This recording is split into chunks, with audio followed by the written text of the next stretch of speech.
పెళ్ళైన ఆడవాళ్ళందరికీ ఓ విన్నపం.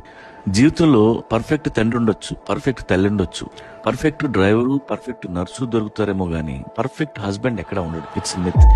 నా మొగుడికి ఇలాంటి క్వాలిటీసే ఉండాలి, ఇలాంటి క్యారెక్టరే ఉండాలి, ఇలాగే ఇలాగే ఇలాగే అని మీరు ఎంత పెద్ద లిస్ట్ రాసుకుంటే అన్ని ప్రాబ్లమ్స్ లో పడిపోతారు. మొగుడిని కస్టమైజ్ చేయలేం. అందుకే పెళ్ళైన ప్రతి ఆడది ఏదో ఒక టైంలో కన్నీళ్లు పెట్టాల్సిందే, తప్పదు. లైఫ్ లో మిమ్మల్ని చాలా మంది చాలా రకాలుగా ఏడిపిస్తారు. ఎక్కువగా ఏడిపించే అవకాశం మీ మొగుడికే ఉంటుంది. ఎందుకంటే జీవితాంతం ఉంటాడు, పక్కలోనే ఉంటాడు. మనకు చెప్పకుండా కొన్ని చేస్తాడు, తెలియకుండా కొన్ని చేస్తాడు, సీక్రెట్ గా ఇంకొని చేస్తాడు. అందుకే మీకు కాలుద్ది, తప్పులేదు.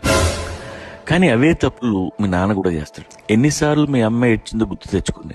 ఏం మీరు మీ నాన్నని క్షమించలేదా? వాళ్ళని క్షమించినట్టే మీ మొగుడిని కూడా క్షమించి వదిలేయండి. మీ కంట్లో కన్నీరు చూడకపోతే పక్కింటి వదిన గారికి అసలు నచ్చదు.